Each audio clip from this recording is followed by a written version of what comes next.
അങ്ങനെ 10-12 ദിവസത്തെ ഇടവേളയ്ക്ക് ശേഷം കേരളത്തിൽ ഒരു മുഖ്യമന്ത്രി ഉണ്ടായിരിക്കുന്നു, വി ഡി സതീശന് അഭിനന്ദനങ്ങൾ. കേരളത്തിൻ്റെ മുഖ്യമന്ത്രിയായി മാറിയതിൽ അതോടൊപ്പം തന്നെ പല ചോദ്യങ്ങളും നിലനിർത്തിക്കൊണ്ടാണ്, അതോടൊപ്പം തന്നെ പല അതൃപ്തികളും നിലനിർത്തിക്കൊണ്ടാണ് വി ഡി സതീശൻ ഇപ്പോൾ മുഖ്യമന്ത്രി പദത്തിലേക്ക് എത്തിയിരിക്കുന്നത് തന്നെ.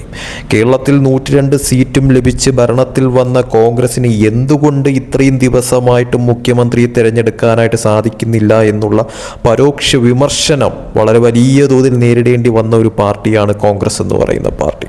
അതോടൊപ്പം തന്നെ 3 പേർ, V D Satheesan, Ramesh Chennithala, K C Venugopal, ഈ 3 പേർക്കും വേണ്ടിയിട്ടുള്ള പോരാട്ടം തെരുവിൽ വരെ എത്തുന്ന തരത്തിലോട്ട്, പോസ്റ്ററുകൾ വലിച്ച് കീറുന്ന തരത്തിലോട്ട് വരെ പ്രവർത്തകർ മാറി എന്നുള്ളത് വളരെയധികം നാണം കെടുത്തുന്ന തരത്തിലോട്ട് കാര്യങ്ങൾ എത്തി എന്നുള്ളത് വാസ്തവമായിരുന്നു. അവസാനം അന്തിമ തീരുമാനം വി ഡി സതീശന് അനുകൂല ഘടകമായി മാറുകയും ചെയ്തു. പക്ഷേ ഇനി അങ്ങോട്ട് വി ഡി സതീശൻ കേരളം എങ്ങനെ നയിക്കും? കേരളത്തിൽ വി ഡി സതീശൻ്റെ നീക്കങ്ങൾ എന്തൊക്കെയാണ്? ആർക്കൊക്കെ ഗുണകരമാകും ഈ മുഖ്യമന്ത്രിയായി വന്ന വി ഡി സതീശൻ എന്നുള്ള പല രീതിയിലുമുള്ള ചോദ്യങ്ങൾ, വിമർശനങ്ങൾ, അതോടൊപ്പം തന്നെ അതൃപ്തികൾ, അത് ഏറ്റവും മുഖ്യമായിട്ടുള്ളൊരു കാര്യം തന്നെയാണ്. ഇനി ഒരു കാലുവാരൽ കോൺഗ്രസിനുള്ളിൽ വീണ്ടും ഉണ്ടാകുമോ? കാരണം അത്രത്തോളം പിടിവലികൾ നടന്ന ഒരു പാർട്ടിയാണ് കോൺഗ്രസ് മുഖ്യമന്ത്രി കസേരയ്ക്ക് വേണ്ടി. രമേശ് ചെന്നിത്തലയായാലും ഈ പറയുന്ന തോതിൽ കെ സി വേണുഗോപാൽ ആയാലും കടുത്ത അമർഷത്തിൽ അല്ലെങ്കിൽ അതിർത്തിയിലാണ് എന്ന കാര്യത്തിൽ യാതൊരു സംശയവുമില്ല. അത് അവർ പുറത്ത് പ്രകടിപ്പിച്ചില്ലെങ്കിൽ പോലും വലിയ തോതിൽ ഉണ്ട് എന്നുള്ളത് യാഥാർത്ഥ്യമാണ്. കെ സി വേണുഗോപാൽ അത് പറയാതെ പറയുന്ന തരത്തിലോട്ട് കാര്യങ്ങൾ എത്തി. എന്നാൽ അത് രമേശ് ചെന്നിത്തല പുറത്ത് പ്രകടിപ്പിക്കുന്ന തരത്തിൽ തന്നെ കാര്യങ്ങൾ മാറി എന്നുള്ളതും വാർത്തകളിൽ ഇടം പിടിച്ച ഒരു കാര്യം തന്നെയാണ്. ഇതൊക്കെ മുന്നോട്ട് പോകുമ്പോൾ എന്താകും എന്നുള്ളത് കാത്തിരുന്ന് കാണേണ്ടത് അനിവാര്യം തന്നെയാണ്. അതിനിടയിൽ തന്നെയാണ് മറ്റൊരു പ്രധാനപ്പെട്ട ഒരു ചോദ്യം എന്ന് പറയുന്നത്. അതായത് ഈ പറയുന്ന വി ഡി സതീശൻ മുഖ്യമന്ത്രി ആയത് മുസ്ലിം ലീഗിൻ്റെ ബലത്തിലാണോ എന്നുള്ള പ്രധാനപ്പെട്ട ചോദ്യം പലരും ഉന്നയിക്കുന്നുണ്ട്. അതായത് മുസ്ലിം ലീഗിൻ്റെ ആ ഒരു പ്രഷർ ചെലുത്തലിലാണ് ഹൈക്കമാൻഡിൽ നിന്നും ഇങ്ങനൊരു തീരുമാനം വി ഡി സതീശന് അനുകൂല ഘടകമായി മാറി എന്നുള്ള ഒരു തരത്തിലുള്ള ഒരു സംസാര രീതികൾ പരക്കെ കേൾക്കുന്നുണ്ട് എന്നുള്ളതും യാഥാർത്ഥ്യമായിട്ടുള്ളൊരു കാര്യം തന്നെയാണ്. നമുക്കറിയാം, അതിന് കാരണവും വ്യക്തമാണ്. കാരണം മുസ്ലിം ലീഗ് ഒന്നടങ്കം സപ്പോർട്ട് ചെയ്തിരിക്കുന്നത് വി ഡി സതീശനെയാണ്. കെ സി വേണുഗോപാലിനെയോ അല്ലെങ്കിൽ ഈ പറയുന്നത് രമേശ് ചെന്നിത്തലയോ അല്ല.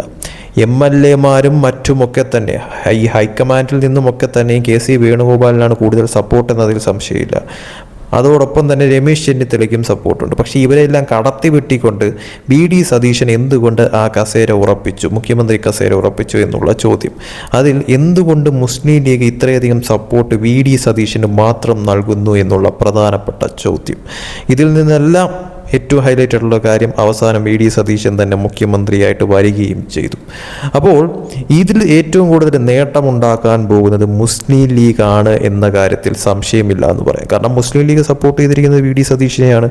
സോ വി ഡി സതീശൻ്റെ ഏറ്റവും വലിയ തോതിലുള്ള സപ്പോർട്ട് തീർച്ചയായിട്ടും മുസ്ലിം ലീഗിന് പോകുമെന്ന കാര്യത്തിലും യാതൊരു സംശയവുമില്ല.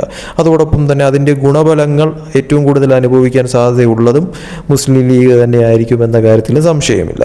അതോടൊപ്പം തന്നെ മറ്റു പല ചോദ്യങ്ങളും നിൽക്കുന്നുണ്ട് എന്നുള്ളതും യാഥാർത്ഥ്യമായിട്ടുള്ളൊരു കാര്യം തന്നെയാണ്. അത് ഈ പറയുന്ന തോതിൽ ഏറ്റവും കൂടുതൽ ഈ പറയുന്ന മുസ്ലിം ലീഗിന് അനുകൂല ഘടകമായി വി ഡി സതീശൻ മാറുന്ന തരത്തിലോട്ട് കാര്യങ്ങൾ എത്തിയാൽ കേരളത്തിലെ ഒരു മുഖ്യമന്ത്രി മുസ്ലിം ലീഗിനെ ഏറ്റവും കൂടുതൽ സപ്പോർട്ട് ചെയ്തുകൊണ്ട് ഇനി മന്ത്രിസഭാ രൂപീകരണത്തിൽ തന്നെ എന്തെല്ലാം മാറ്റങ്ങളാണ് വരാൻ പോകുന്നത്, കേരളത്തിൽ മുന്നോട്ട് പോകുമ്പോഴത്തേക്കും വി ഡി സതീശൻ്റെ ഭരണം അത് ഏറ്റവും കൂടുതൽ അനുകൂല ഘടകമാവുന്നത് മുസ്ലിം ലീഗിനാകുമോ? അവർ വിചാരിക്കുന്ന കണക്ക് കാര്യങ്ങൾ നടത്തിയെടുക്കാനായിട്ടും വി ഡി സതീശനെ കൊണ്ട് സാധിക്കുമോ എന്നുള്ള പ്രധാനപ്പെട്ട ചോദ്യം. അങ്ങനെ ഒരു നീക്കം വി ഡി സതീശൻ്റെ ഭാഗത്തു നിന്ന് ഉണ്ടായാൽ തന്നെയും കേരളത്തിൽ വലിയ തോതിലുള്ള പ്രശ്നങ്ങൾക്ക് വഴിയൊരുക്കുന്ന തരത്തിലോട്ട് കാര്യങ്ങൾ എത്തുമെന്നുള്ളതും വാസ്തവമാണ്. യഥാർത്ഥം പറഞ്ഞു കഴിഞ്ഞാൽ വി ഡി സതീശൻ ഒരു നിഷ്പക്ഷനായി കേരളത്തിൽ ഒരു ഭരണം നടത്തിക്കഴിഞ്ഞാൽ നേട്ടമുണ്ടാകുമെന്ന കാര്യത്തിൽ യാതൊരു സംശയവുമില്ല.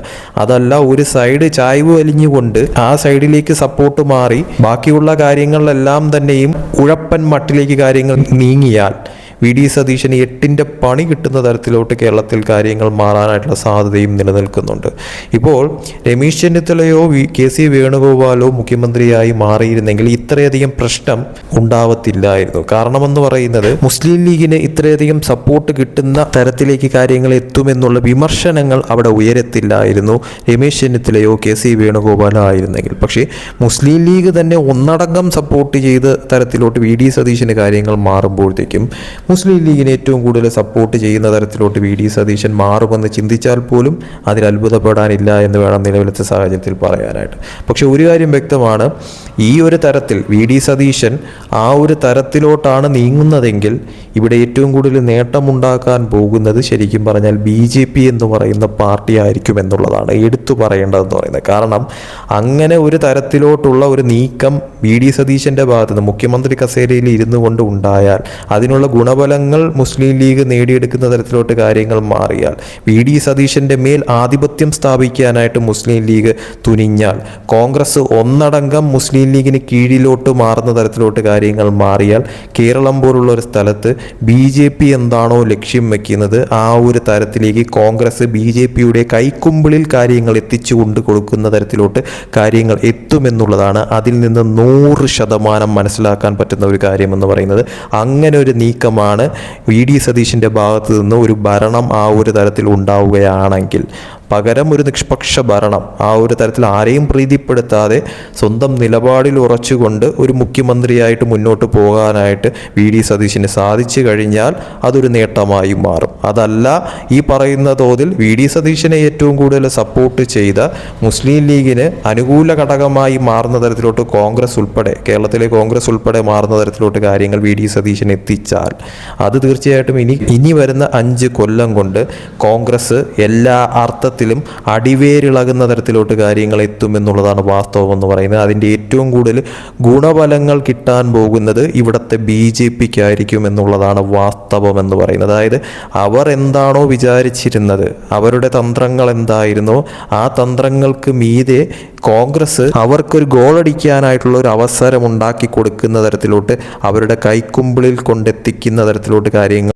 100% ചെയ്തു കൊടുക്കുമെന്നുള്ളതാണ് അതിൽ നിന്ന് മനസ്സിലാക്കേണ്ട കാര്യമെന്ന് പറയുന്നത്. അതായത് BJP നിലവിലത്തെ സാഹചര്യം, അതായത് വി.ഡി. സതീശൻ കേരളത്തിലെ മുഖ്യമന്ത്രി ആയതുകൊണ്ട് തന്നെ BJPക്ക് ഉള്ളിൽ ചിരിക്കാനായിട്ടുള്ള വകുപ്പാണ് ഇപ്പോൾ ഉണ്ടായിരിക്കുന്നത്. അതായത് അവർക്ക് ഉള്ളിൽ സന്തോഷം തോന്നുന്ന ഒരു കാര്യമാണ് നിലവിൽ വി.ഡി. സതീശൻ മുഖ്യമന്ത്രി ആയതോടുകൂടി ഉണ്ടായിരിക്കുന്നത് എന്നുള്ളതാണ് വാസ്തവം എന്ന് പറയുന്നത്. പക്ഷെ മുന്നോട്ട് പോകുമ്പോഴത്തേക്കും അത് ആ രീതിയിൽ തന്നെയാണോ കാര്യങ്ങൾ പോകുന്നത് എന്നുള്ളതാണ് ഏറ്റവും വലിയൊരു ചോദ്യം എന്ന് പറയുന്നത്.